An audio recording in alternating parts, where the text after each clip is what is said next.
Hey, PHS 1102, semaine 4. On va parler maintenant de le mécanisme derrière la conductivité et le courant qui circule. Puis on va regarder un peu la propriété de conductivité dans différents matériaux. Alors ici, on a un petit conducteur métallique, disons un cylindre, ok, un fil. Puis on va essayer d'expliquer un peu qu'est-ce qui se passe quand on a un courant dans une certaine direction. Alors, essentiellement, le conducteur métallique, c'est plusieurs charges libres qui sont libres de circuler dans toutes les directions. Et ils le font, mais de façon très aléatoire. Ils vont bouger dans toutes les directions à cause de l'agitation thermique.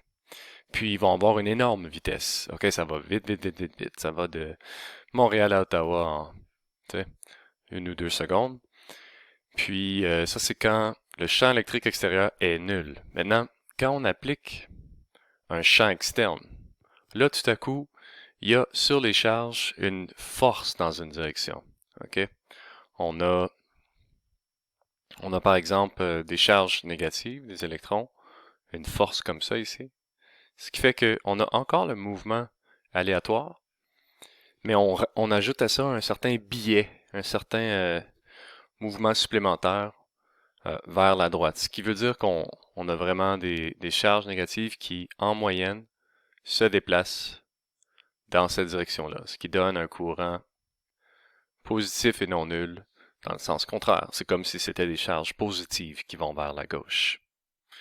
Bon, euh, donc le résultat, c'est un mouvement collectif dirigé dans le sens opposé. Puis on peut même trouver une certaine vitesse moyenne. Cette vitesse moyenne-là, on l'appelle la vitesse de dérive,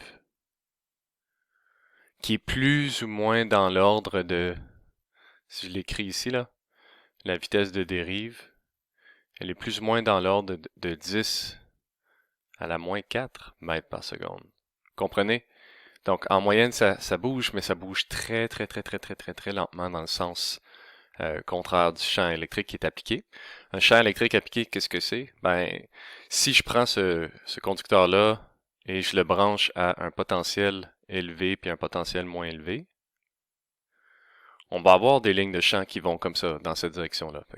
On va essentiellement appliquer une différence de potentiel aux bornes du conducteur, puis il va avoir ce champ électrique à travers. OK.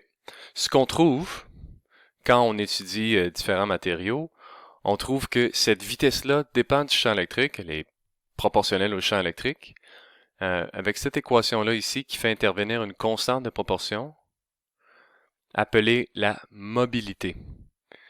La mobilité, c'est ce qui va nous aider à classifier différents matériaux selon leur conductivité. On va voir le lien entre cette espèce de propriété de mouvement dans un milieu et la conductivité.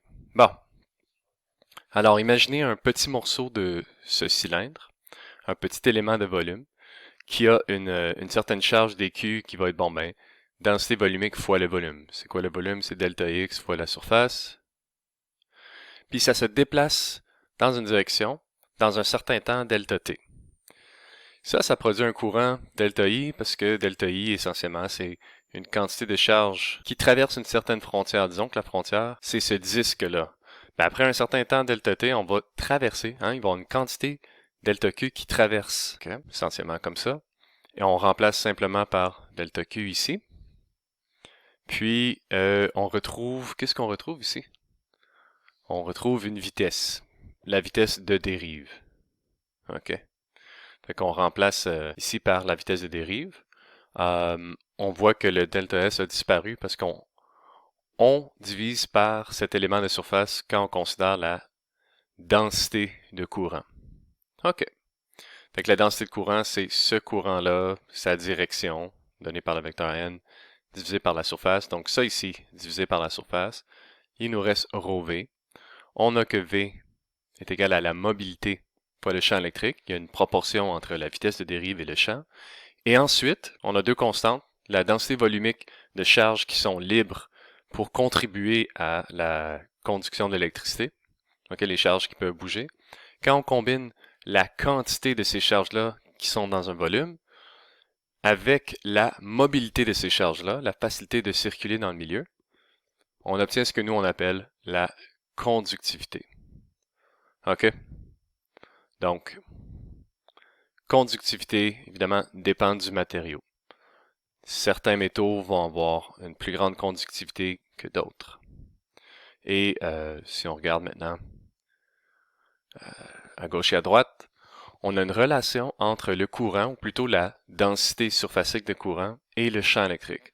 Ce qui va un peu de soi. On avait un fil tout à l'heure, on avait un champ électrique qui allait dans une direction, et ça a donné lieu à un courant qui va dans cette direction-là. Hein? Donc, des charges qui vont comme ça, ou plutôt des électrons qui vont dans l'autre sens. C'est normal qu'il y ait une relation entre le courant et le champ électrique. Eh bien, la constante de proportion entre les deux, c'est justement la propriété du matériel qui est appelée la conductivité, qui est dans les unités de 1 sur ohm mètre. On appelle aussi ça Siemens par mètre. Et puis, ça me fait penser à une de mes jokes préférées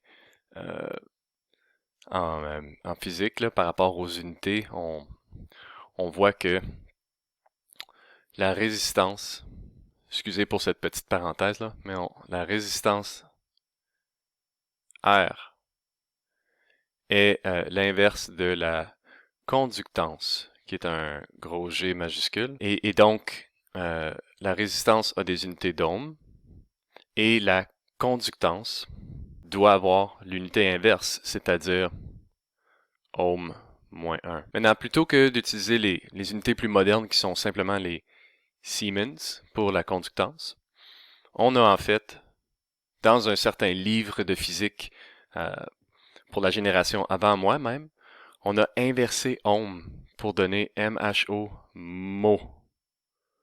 OK? En classe, quand une étudiante m'a fait part de ça, que son père avait un livre dans lequel les unités étaient mots, je suis parti à rire puis j'avais un certain plaisir. Et je le partage à mes groupes de PHS 1102 à chaque fois depuis. Alors voilà. Bon, maintenant regardons quelques différents matériaux et avoir une idée un peu de la conductivité dans ces matériaux-là. Donc, on peut voir ici des exemples de matériaux qui sont plutôt des isolants, des diélectriques, tandis que quand on regarde ici, on a des trucs qui sont de plus en plus conducteurs. Okay? C'est la conductivité. On regarde des choses comme le quartz. C'est extrêmement faiblement conducteur, que 10 à la moins 17. On regarde le verre. Tous ceux-là, là, c'est comme des très très faibles conductivités. Ensuite, vous vous rappelez, on a parlé des différents matériaux conducteurs. On a parlé de liquide électrolytique avec des certains minéraux ou des éléments qui peuvent conduire, comme l'eau de mer par exemple. Ben, on a à l'opposé de l'eau pure, de l'eau distillée, qui n'a pas grand-chose pour conduire l'électricité. Puis on le voit, c'est reflété par sa faible conductivité ici. Bon, l'eau de mer, c'est pas une très grande conductivité non plus. Quand on rentre dans les métaux ou les semi-conducteurs, ça commence à augmenter jusqu'à ce qu'on se rende à certains métaux qui sont très conducteurs comme l'or, l'argent et surtout le cuivre, okay, qui sont toutes dans l'ordre de grandeur x 10 à la 7. Inverse ohm mètre. OK? Par contre, faut pas se tromper là. Pourquoi est-ce que l'or est plus cher que le cuivre si la conductivité du cuivre elle est plus grande que l'or? Je vous laisse réfléchir à ça. Il y a d'autres propriétés que la conductivité qui peuvent rendre des métaux intéressants. Pensez à l'oxydation. OK. La résistivité, c'est juste l'inverse de la conductance. Oui, absolument. Donc on peut même dire que la résistance, c'est l'inverse de la conductance, par le même biais. C'est quoi l'effet de la conductivité sur un matériel? Ben, c'est un peu comme un bouchon de trafic. Alors, on a des charges qui veulent se rendre d'un potentiel plus élevé à moins élevé. Ils veulent circuler, mais il y a 3 différentes voies sur l'autoroute. Il y en a une où il y a beaucoup de trafic, c'est plus difficile de circuler. Okay, peut-être la résistance, OK? R est plus grande ou sa résistivité est plus grande. OK? Puis, un endroit où, au contraire, la circulation est fluide. Bon, ben, les charges, le courant va avoir tendance à circuler plus dans cette branche-là. C'est tout simplement ça l'effet de la conductivité. Ça va ralentir dans une branche et réduire le courant dans ces branches-là. Le pire étant là où la conductivité est la plus faible, mais là où c'est élevé, ça va agir un peu comme un courant d'eau qui est bien établi, tandis que ailleurs on a peut-être un barrage de castor et ainsi de suite. OK, alors ça c'est la conductivité et son rôle avec le courant et la circulation du courant.